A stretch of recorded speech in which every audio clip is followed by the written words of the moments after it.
The king of Israel sits on his throne, but the Spirit of God has already departed from him.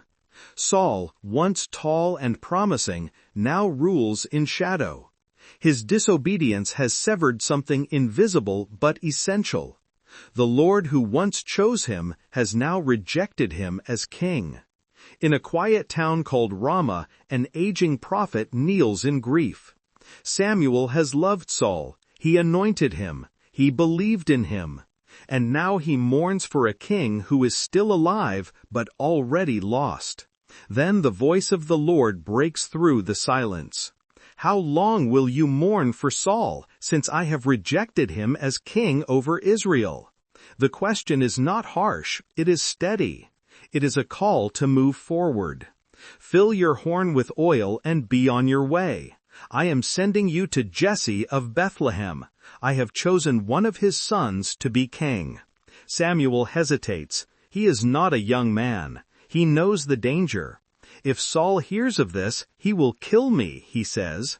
The Lord does not dismiss the fear. Instead, he gives a way through it. Take a heifer with you and say you have come to sacrifice to the Lord. Invite Jesse to the sacrifice, and I will show you what to do. You are to anoint for me the one I indicate. Samuel rises. He fills his horn with oil. He makes the journey south to Bethlehem, a small town set among the hills of Judah. When he arrives, the elders of the town tremble. They know Samuel. They know what his presence can mean. Do you come in peace? They ask. Yes, in peace, he answers. I have come to sacrifice to the Lord. Consecrate yourselves and come to the sacrifice with me. He consecrates Jesse and his sons and invites them to the offering. When they arrive, Samuel sees the firstborn. Eliab stands tall and broad, the kind of man kingdoms rally behind. Samuel looks at him and thinks, surely the Lord's anointed stands here before the Lord. But the Lord speaks again. Do not consider his appearance or his height, for I have rejected him. The Lord does not look at the things people look at. People look at the outward appearance, but the Lord looks at the heart. These words cut through everything Samuel thought he knew about choosing leaders. He steps back.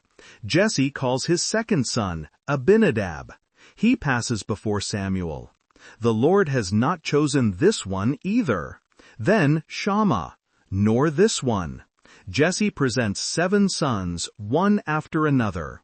Each walks before the prophet. Each is passed over. Samuel turns to Jesse, troubled. Are these all the sons you have?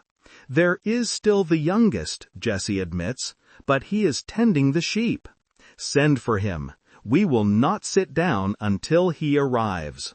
The wait is not long. Soon a young man enters, brought in from the fields. He is ruddy, with a fine appearance and handsome features. His hands still carry the dust of the pasture. His clothes are not prepared for ceremony. He has been with the flock, not at the table. But the moment he steps into the room, the Lord speaks clearly. Rise and anoint him. This is the one. Samuel takes the horn of oil. In the presence of the young man's brothers, he pours the oil over the head of David, son of Jesse. The oil runs down David's hair, catching the light.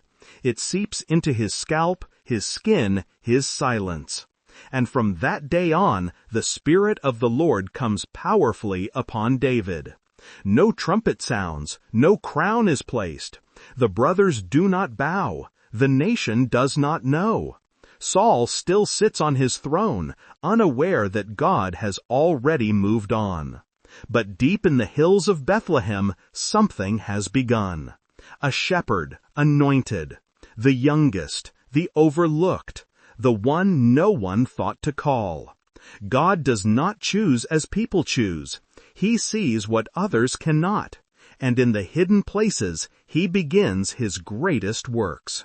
In the next episode, we will witness David's first great test, a valley, an army paralyzed by fear, and a giant who mocks the living God. If this story was meaningful to you, please consider subscribing and sharing.